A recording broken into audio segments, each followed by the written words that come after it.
आश्विन माह के शुक्ल पक्ष में पड़ने वाली एकादशी पापांकुशा एकादशी का खास महत्व है। इस दिन भगवान विष्णु और माता लक्ष्मी का विधि पूर्वक पूजन किया जाता है। इस व्रत को करने से सभी पापों से मुक्ति मिलती है और जीवन में सुख, शांति और समृद्धि बनी रहती है। आश्विन मास के शुक्ल पक्ष की एकादशी तिथि आरंभ 2 अक्टूबर 2025 को शाम 7:11 से हो। आश्विन मास के शुक्ल पक्ष की एकादशी तिथि समापन 3 अक्टूबर 2025 को शाम 6:33 पर। पापांकुशा एकादशी 2025 उदया तिथि के अनुसार इसका व्रत 3 अक्टूबर शुक्रवार को किया जाएगा। व्रत का पारण 4 अक्टूबर को सुबह 6:16 से सुबह 8:37 तक है। इस दौरान किसी भी समय व्रत का पारण किया जा सकता है। इस दिन भगवान विष्णु का व्रत और उपासना करने से साधक को वैकुंठ धाम की प्राप्ति होती है और जीवन में सौभाग्य तथा समृद्धि आती है। इस दिन भगवान विष्णु और माँ लक्ष्मी की पूजा, व्रत, कथा श्रवण और पाठ, जरूरतमंदों को अन्न, वस्त्र और का दान, सात्विक भोजन का सेवन करें, पीले रंग के वस्त्र धारण करें क्योंकि ये रंग भगवान विष्णु को बहुत प्रिय है। पापांकुशा व्रत की कथा, यदि व्रत ना भी कर सको तो कथा सुनने मात्र से ही पुण्य की प्राप्ति होती है। कथा इस प्रकार है। धर्मराज युधिष्ठिर कहने लगे, हे भगवान, आश्विन शुक्ल एकादशी का नाम क्या है? अब आप कृपा करके इसकी विधि और फल बताइए। भगवान श्री कृष्ण कहने लगे, हे युधिष्ठिर, पापों का नाश करने वाली इस एकादशी का नाम पापांकुशा एकादशी है। हे राजन, इस दिन मनुष्य को विधि पूर्वक भगवान पद्मनाभ की पूजा करनी चाहिए। ये एकादशी मनुष्य को मनोवांछित फल देकर स्वर्ग को प्राप्त करने वाली होती है। मनुष्य को कठोर दिन तपस्या करने से जो फल मिलता है वो फल भगवान गरुड़ ध्वज को नमस्कार करने से प्राप्त हो जाता है। जो मनुष्य अज्ञानतावश अनेक पाप करते हैं परंतु हरि का भजन नहीं करते, वो नरक में नहीं जाते। विष्णु के नाम के कीर्तन मात्र से संसार में सब तीर्थों के पुण्य का फल मिल जाता है।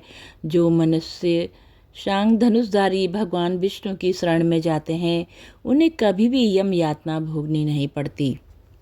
इस व्रत की कथा के अनुसार प्राचीन समय में विंध्य पर्वत पर क्रोधन नामक एक बहेलिया रहता था। वो बड़ा क्रूर था। उसका सारा जीवन हिंसा, लूटपाट, मद्यपान और गलत संगति पाप कर्मों में बीता। जब उसका अंतिम समय आया तब यमराज के दूत बहेलिये को लेने आए और यमदूत ने बहेलिये से कहा कि कल तुम्हारे जीवन का अंतिम दिन है, हम तुम्हें कल लेने आएंगे। ये बात सुनकर बहेलिया बहुत भयभीत हो गया।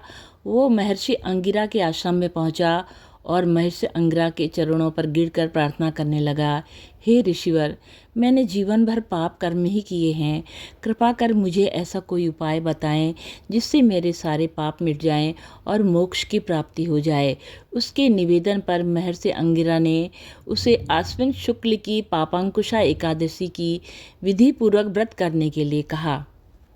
महर्षि अंगिरा के कहे अनुसार उस बहेलिये ने ये व्रत किया और किए गए सारे पापों से छुटकारा पा लिया और इस व्रत के प्रभाव से उसके सभी संचित पाप नष्ट हो गए और उसे मोक्ष की प्राप्ति हुई। हे राजन, ये एकादशी स्वर्ग, मोक्ष, आरोग्य, सुंदर पत्नी, अन्न, धन, संतान को देने वाली है। एकादशी के व्रत के बराबर गंगा, गया, काशी, कुरुक्षेत्र और पुष्कर भी पुण्यवान नहीं है। हरिवासर तथा एकादशी का व्रत करने और जागरण करने से सहज में ही मनुष्य विष्णु पद को प्राप्त होता है। हे युधिष्ठिर, इस व्रत को करने वाले 10 पीढ़ी मातृपक्ष 10 पीढ़ी पितृपक्ष, 10 पीढ़ी स्त्री पक्ष, 10 पीढ़ी मित्र पक्ष का उद्धार कर देते हैं। वे दिव्य देह धारण कर चतुर्भुज रूप हो पीताम्बर पहने और हाथ में माला लेकर गरुड़ पर चढ़कर विष्णुलोक को जाते हैं। इस दिन निर्धन मनुष्यों को अपनी शक्ति के अनुसार दान करना चाहिए तथा धन वालों को सरोवर, बाग, मकान आदि बनवाकर दान करना चाहिए। ऐसे मनुष्यों को यम का द्वार नहीं देखना पड़ता तथा संसार में दीर्घायु होकर धनाढ्य, कुलीन और रोग रहित रहते हैं। इस व्रत को करने वाला दिव्य फल प्राप्त करता है। इस एकादशी से एक दिन पहले भगवान राम ने रावण का वध किया था। चाहे रावण का स्वभाव और कर्म राक्षसों का सा था, परंतु वंश तो ब्राह्मण का ही था। अतः ब्रह्म हत्या के दोष निवारणार्थ मर्यादा पुरुषोत्तम राम ने पापांकुशा एकादशी का व्रत किया और पाप रहित हो गए। राजसूय यज्ञ और अश्वमेघ यज्ञ करो, परंतु वह एक पापांकुशा एकादशी के तुल्य नहीं है।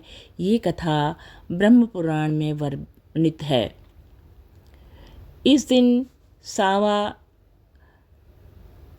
और का सागार होता है। सावा के चावलों से बने पदार्थ खीर, फल आदि ले सकते हैं। ओम नमो भगवते वासुदेवाय। ओम नमो भगवते वासुदेवाय। राम रामेति रामेति रमे रामे मनोरमे सहस्रनाम तत्तुल्यम श्री राम नाम वरानने।